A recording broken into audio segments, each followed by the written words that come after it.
This is lesson number 37 in our study of Old Testament history. We're talking about the history of the Hebrew nation, David's life in particular. This is the second lesson in David's calamities. Last time we studied the major calamity of David's reign, his sin with Uriah and Bathsheba. Today we're going to study a calamity in his own household. The study of the rebellion of the sin of Amnon against Tamar and the rebellion of Absalom, two sons of David. In chapter 13 of 2 Samuel is where we begin today. Again, I've not said this recently. If you don't have an outline, find one. Either get an outline from your sponsor or write us and we will send you one. In the course of time, chapter 13, verse 1. In the course of time, Amnon, son of David, fell in love with Tamar, the beautiful sister of Absalom, son of David. This would be his half-sister. Amnon became frustrated to the point of illness on account of his sister Tamar, for she was a virgin. It seemed impossible for him to do anything to her. Now Amnon had a friend named Jonadab, son of Shimei, David's brother. Jonadab was a very shrewd man. He asked Amnon, "Why do you, the king's son, look so haggard morning after morning? Won't you tell me?" Amnon said to him, "I'm in love with Tamar, my brother Absalom's sister." Jonadab says, "Go to bed and pretend to be ill. When your father comes to you, say to him, 'I would like my sister Tamar to come and give me something to eat. Let her prepare the food in my sight so that I may watch her and then eat it from her hand.'" So Amnon lay down and pretended to be ill. When the king came to see him, Amnon said, "I'd like for my sister to come and make some special bread in my sight so that I may eat it." David sent Tamar, "Go to the house of your brother Amnon and prepare some food for him." So Tamar went to the house of her brother Amnon, who was lying down. She took some dough, kneaded it, made the bread in his sight, baked it, took the pan, served him the bread, but he refused to eat. "Send everybody out of here," he said. So everybody left him. Then Amnon said to Tamar, "Bring me the food so I may eat it from your hand." So she took the food she'd prepared and brought it to her brother Amnon in his bedside, in his bedroom. But when she took it to him to eat, he grabbed her and said, "Come to bed with me, my sister." "Don't, my brother," she said. "Don't force me. Such a thing is not done in Israel. Don't do this wicked thing. What about me? Where could I get rid of my disgrace? And what about you? You would be like one of the wicked fools in Israel. Please speak to the king. He'll not keep me from being married to you." She was willing to become his wife. She just was not willing to be raped. But he refused to listen to her. And since he was stronger than she, he raped her. Then Amnon hated her with intense hatred. In fact, he hated her more than he loved her. He loved her to the point he was sick over it. And now he hates her worse than he loved her. Amnon said, "Get out. Get up and get out of my sight." "No, no," she said to him. "Sending me away would be a greater wrong than you've already done to me." But he refused to listen to her. He called his personal servant and said, "Get this woman out of here and bolt the door after her." So his servant put her out and bolted the door after her. She was wearing a richly ornamented robe. This is the same thing as Joseph's robe. For this was the kind of garment the virgin daughters of the king wore. Special robe. Tamar put ashes on her head, tore the ornamented robe she was wearing. She put her hand on her head and went away, weeping aloud as she went. Her brother Absalom said to her, "Has that Ammon, your brother, been with you?" "Be quiet now, my sister. He's your brother. Don't take this thing to heart." And Tamar lived in her brother Absalom's house, a desolate woman.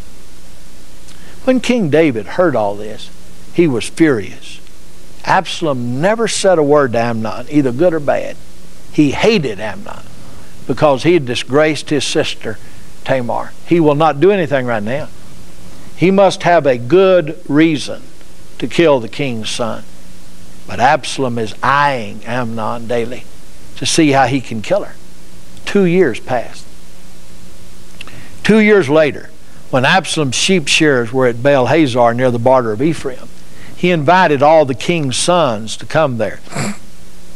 Absalom went to the king and said, "Your servant has had shearers come. Will the king and his officials please join me?" "No, my son," the king replied. "All of us should not go. We'd only be a burden to you." Although Absalom urged him, he still refused to go, but gave him his blessing. Absalom knew the king would not bring the whole retinue down there. It would be too much for Absalom to feed. He's after Amnon. Then Absalom said, "If you're not going to come and all your servants come, then let my brother Amnon come with us." The king asked him, "Why should he go with you?" The king's a little suspicious. But Absalom urged him. So he sent with him Amnon and the rest of the king's sons. Amnon ordered his men, "Listen, when Amnon is in high spirits from drinking wine, and I say to you, strike Amnon down, then kill him. Don't be afraid. Have not I given you this order? I will stand blame. Be strong and brave." So Absalom's men did to Amnon what Absalom had ordered. Then all the king's sons got up, mounted their mules, and fled. That's 2. He's going to have to pay 4, but that's 2. The boy, the little baby, died. And now Amnon, second son, dies in payment for Uriah's death. While they were on their way, the king's men, the king's sons, are mounted their mules and they're going home. The report came to David. Absalom has struck down all the king's sons. Not a one of them is left. Wrong. He's only killed one of the king's sons. Some enemy wants Absalom dead. The king stood up, tore his clothes, laid down on the ground, and all of his servants stood by him with their clothes torn. But Jonadab, son of Shemaiah, David's brother, said, "My lord should not think that they killed all the princes. Only Amnon is dead." This has been Absalom's expressed intention ever since the day Amnon raped his sister Tamar. My lord the king should not be concerned about the report that all the king's sons are dead. Only Amnon is dead. And in a way, the law says Amnon ought to die anyway, didn't it? If you rape the lady, then you ought to die. Meanwhile, Absalom had fled because he doesn't know his father's not going to believe the report that he's killed all of the king's sons. And so Amnon has now fled from the presence of David. Now the man standing watch looked up and saw many on the road west of him coming down the side of the hill. The watchman went and told the king, "I see men in the direction on the side of the hill." Jonadab said to the king, "See, the king's sons are here. It's happened just as your servant said." As he finished speaking, the king's sons came in, wailing loudly. The king too, and all of his servants wept bitterly. Absalom fled, and Absalom, we're going to find out, was David's favorite son. Notice what sin is costing him. An infant, Amnon, and now Absalom can no longer be at home. Absalom fled and went to Talmai, son of the king of Geshur. But King David mourned for his son every day. After Absalom fled and went to Geshur, he stayed there 3 years, and the spirit of the king longed to go to Absalom, for he was consoled concerning Amnon's death. Terrible tragedy. In a way, a righteous thing occurred in the death of Amnon, but Absalom has to flee from the presence of his father. In chapter 14, Joab procures Absalom's return because David is going around the palace like a dead man because of the love that he has for Absalom. Notice chapter 14, verse 1. Joab, son of Zeruiah, knew that the king's heart longed for Absalom. So Joab sent someone to Tekoa and had a wise woman brought from there. He said to her, "Pretend you're in mourning. Dress in mourning clothes and don't use any cosmetic lotions. Act like a woman who spent many days grieving for the dead. Then go to the king and speak these words to him." And Joab put the words in her mouth. When the woman from Tekoa went to the king, she fell with her face to the ground to pay him honor. "Help me, O king." The king asked, "What's troubling you?" She said, "I'm indeed a widow. My husband is dead. I, your servant, had 2 sons. They got into a fight with each other in the field, and no one was there to separate them. One struck the other and killed him. Now the whole clan has risen against your servant. They say, hand over the one who struck his brother down, so that we may put him to death for the life of his brother whom he killed. Then we'll get rid of the heir as well. They put out the only burning coal I have left, leaving my husband neither name nor descendant on the face of the earth. The king said to the woman, go home, and I will issue an order on your behalf. He said, I will solve this problem. But the woman from Tekoa said to him, my lord the king, let the blame rest on me and on my father's family, and let the king and his throne be without guilt. The king replied, if anyone says anything to you, bring him to me. He'll not bother you again. She said, then let the king invoke the Lord his God to prevent the avenger of blood from adding to the destruction, so that my son will not be destroyed. As surely as the Lord lives, he says, not a hair of your son's head will fall to the ground. Then the woman said, let your servant speak a word to my lord the king. The parable is over. Speak, he replied. The woman said, why then have you devised a thing like this against the people of God? When the king says this, does he not convict himself? For the king has not brought back his banished son. Like water spilled on the ground which cannot be recovered, so we must die. But God does not take away life. Instead, he devises his way so that a banished person may not remain estranged from him. Will you please remember the latter part of verse 14? God does not take away life. Instead, he devises his ways so that a banished person may not remain estranged from him. God is the reconciler. He wants Absalom, as sinful as he is, back in his father's house. And now I've come to say this to my lord the king, because the people have made me afraid. Your servant thought, I will speak to the king. Perhaps he'll do what his servant asks. Perhaps the king will agree to deliver his servant from the hand of the man who's trying to cut off both me and my son from the inheritance. And now your servant says, may the word of my lord the king bring me rest. For my lord the king is like an angel of God in discerning good and evil. May the Lord your God be with you. He says, don't keep me from the answer to what I'm going to ask you. Let my lord the king speak. The king says, isn't the hand of Joab with you in all this?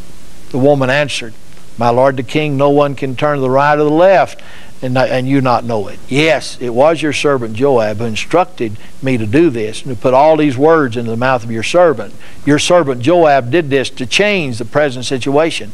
My Lord has wisdom. He does everything that happens in this land. Very well, the king says, I will do it. Go bring back the young man Absalom. Joab fell on his face. And he says, today your servant knows he's found favor in your sight. Joab went to Geshur and brought Absalom back.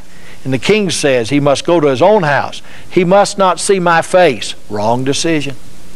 So Absalom went to his own house and did not see the face of the king. Still not reconciled.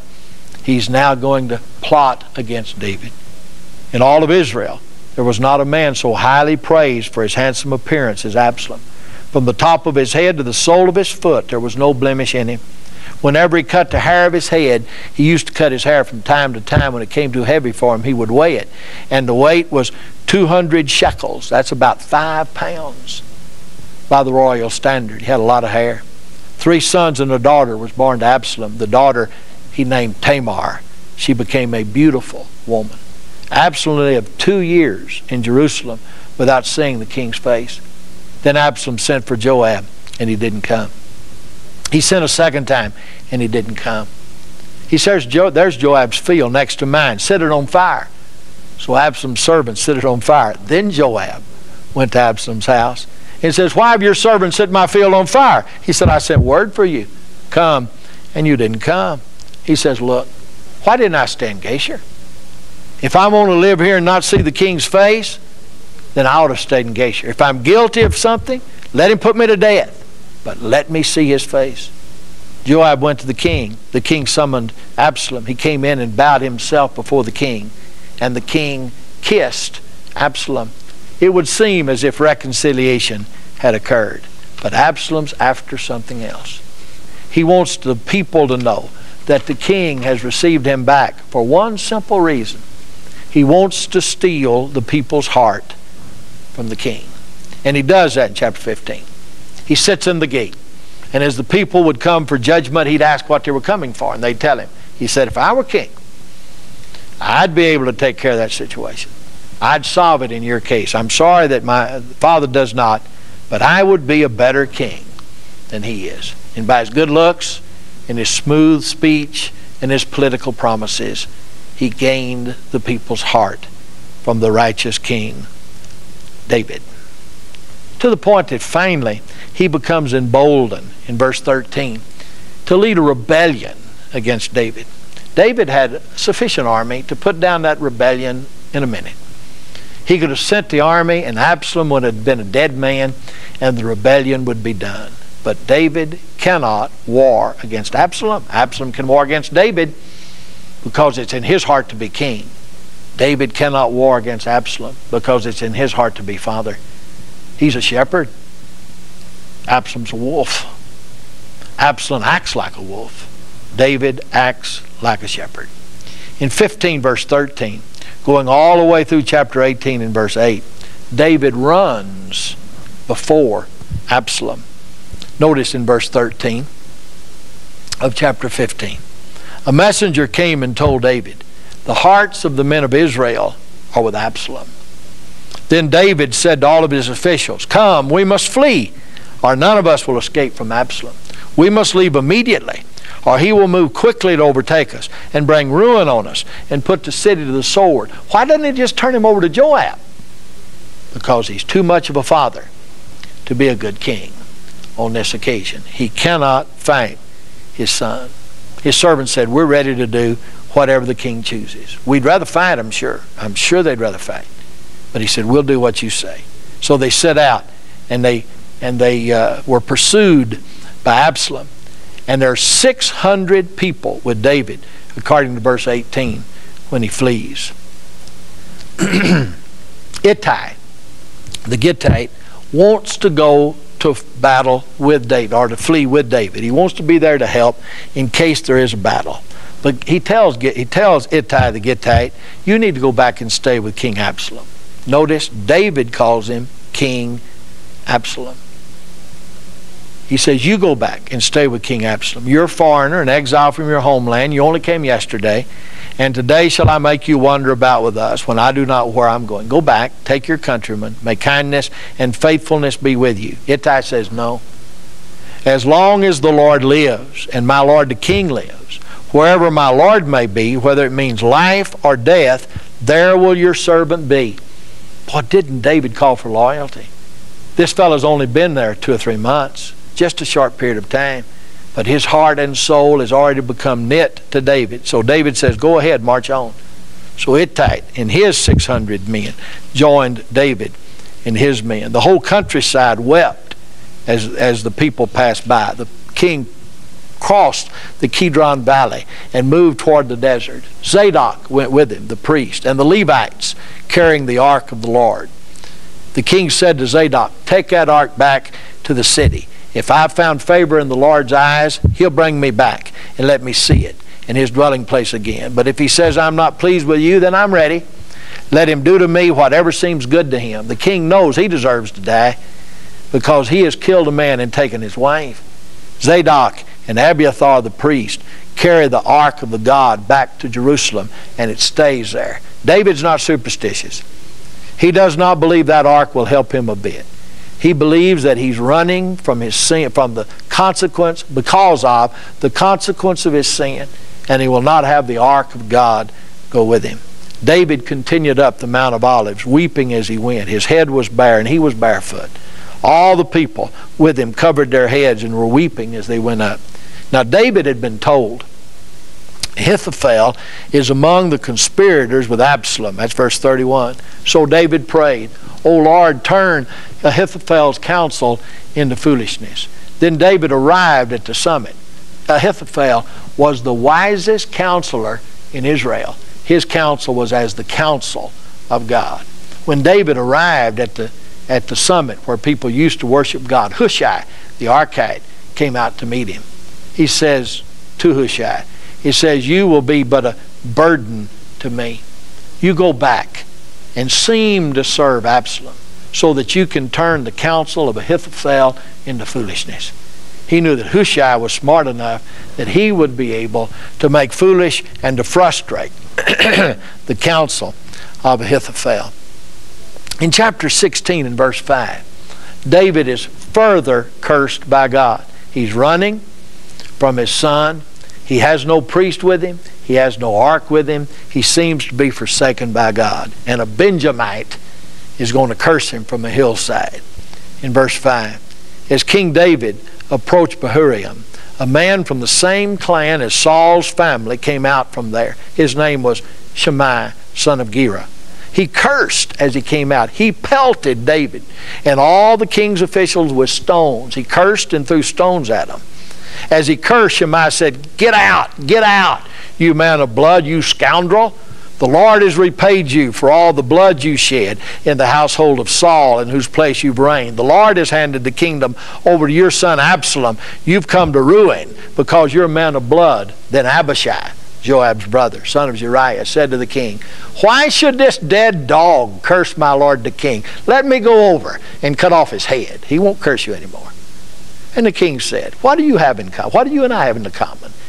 If he's cursing because the Lord said to him, 'Curse David,' who can ask, 'Why'd you do this?'" He says, "My son's cursing me. Why shouldn't this Benjamite curse me?